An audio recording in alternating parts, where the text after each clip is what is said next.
We bring in our good friend Jason Beck, the quarterback's coach at BYU. Jason, welcome to BYU Sports Nation. Thank you. Great to be on with you guys. Listen, football coaches get little sleep as it is. Now you have twins, so how many hours of sleep are you getting each night? You know, it's gotten better. Those first few days when we were in the hospital, it was, I felt like I was on Navy SEAL training, getting an hour of sleep a day.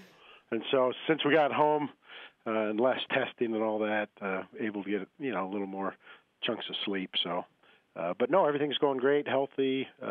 Babies and mom are healthy and doing well, so couldn't be better. Is your wife the real MVP? Oh, absolutely. I mean, she's pretty amazing. She carried him one day short of full term, which is unbelievable. Holy cow. And then, that's rare for twins.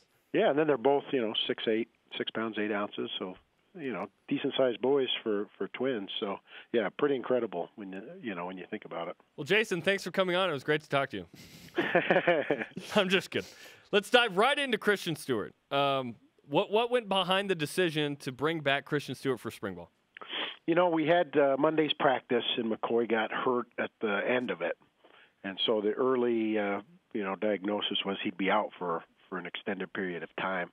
And so with Taysom being limited from doing team reps, we just had a kind of a shortage there. And we knew Stu, it was a pretty outside-the-box idea.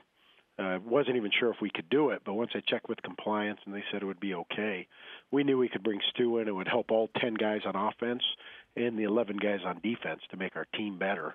And, called him up, and he was excited and willing to help us out. And so it was a lot of fun out there at practice today, taking those reps for us. How long is McCoy Hill out?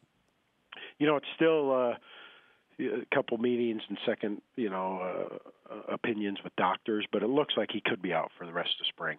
Foot sprain? Foot sprain, is that the injury? Something with his foot.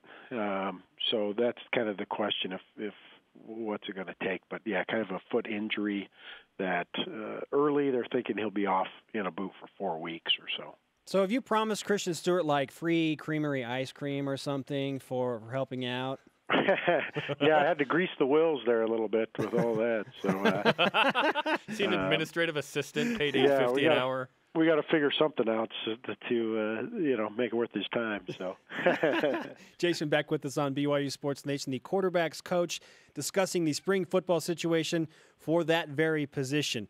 You look at after Taysom Hill, you have Tanner Mangum coming off of a mission in, I believe, June, and Bo Hodge coming in from high school. McCoy Hill is injured with a foot situation, and Hunter Moore. You got two guys that can go live. Christian Stewart's not going to be able to play for you in the fall. So how much of a concern is that for you with the lack of experience behind Taysom?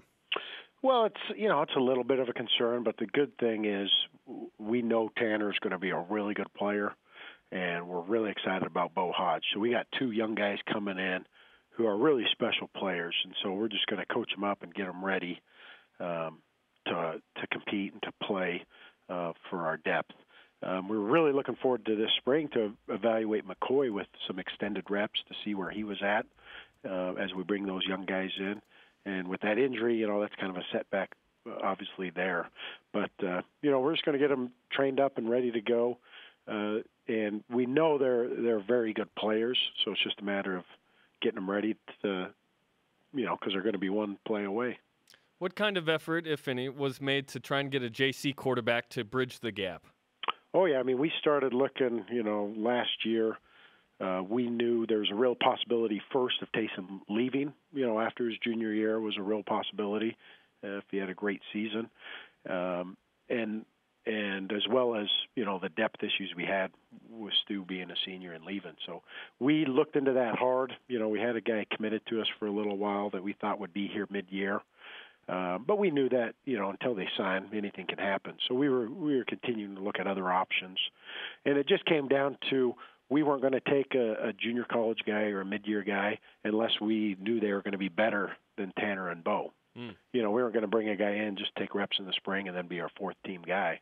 And so as we evaluated junior college and transfer options, we did not find a guy that was better than Tanner or Bo were going to be. All right.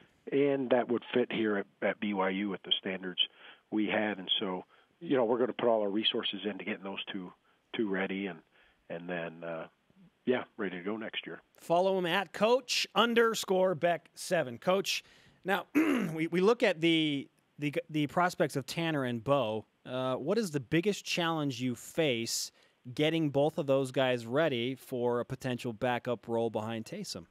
The thing with Tanner is going to be kind of knocking the mission rust off.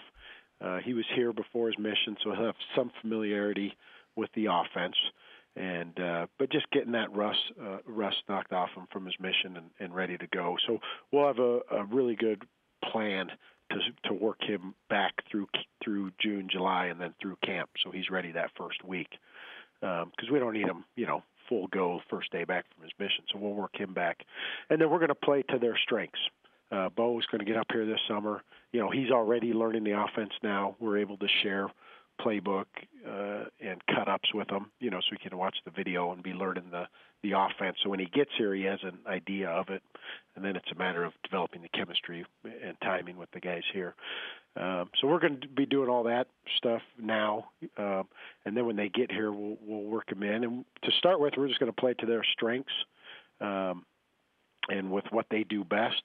And if we get in a situation where we need a guy, a backup to come in and play, we may just let them both do what they do best and help the team out. But we'll obviously evaluate all that when they get here and they're playing and performing. We see what they can do. It appears that there's a great investment in the health of Taysom Hill related to this season and that schedule, given the inexperience behind Taysom and Taysom's fantastic abilities as well. What kind of plan do you have for maximizing Taysom Hill's health?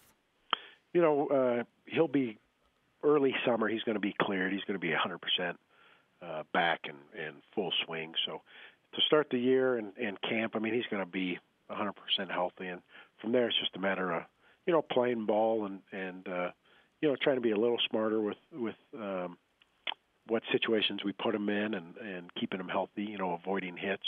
But, that's the game. So he just has to go out there with the mindset of competing, playing hard, and, kind of just do what he's done, since he's been the starter here and play at a high level. And as he continues to develop, as any quarterback, but as he continues to develop his passing game, there'll just be less times that he's going to take off running, because he's going to be throwing the ball around, getting it spread out to the different receivers and utilizing his weapons there. And so he won't need to take off running as much as he has in the past.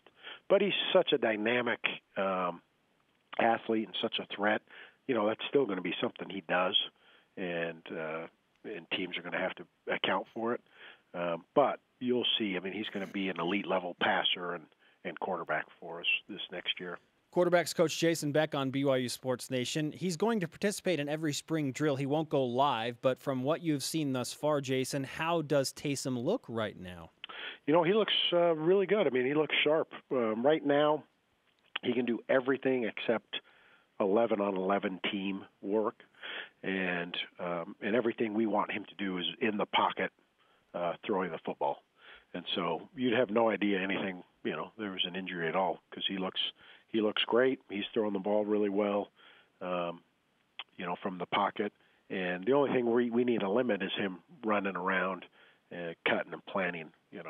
That's kind of where he's left to rehab. And so from what we're asking him to do and what we have him do at practice, he looks, 100%. Well, Jason, we look forward to playing pickup basketball with you again after spring football.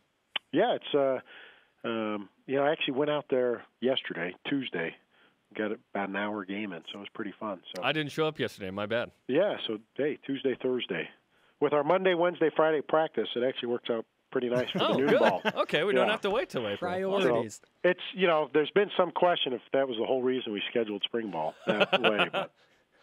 Well, priorities, man. There you go. You have your answer. Oh, by the way, we should congratulate you on raising your Twitter game as well. Are you the new PR guy for BYU football? I kind of made a conscious decision for the new year that I got to at least do one PR-type tweet a day, especially with all the new recruits, start working with, and they follow you, so you always want to send out something, to kind of to continue to brand BYU. And then the main thing we do is all the direct messaging on Twitter with all the recruits. So, but yeah, I've tried to pick up my game to, like you said, kind of be the PR guy, incognito. So the next mention you need is just at BYU Sports Nation. That's a simple one. You know what I'm saying? there we go. Oh yeah, I'll start working on that. The multifaceted Jason Beck. Great to talk to you as always, Jason. Thank you, guys. Great talking with you.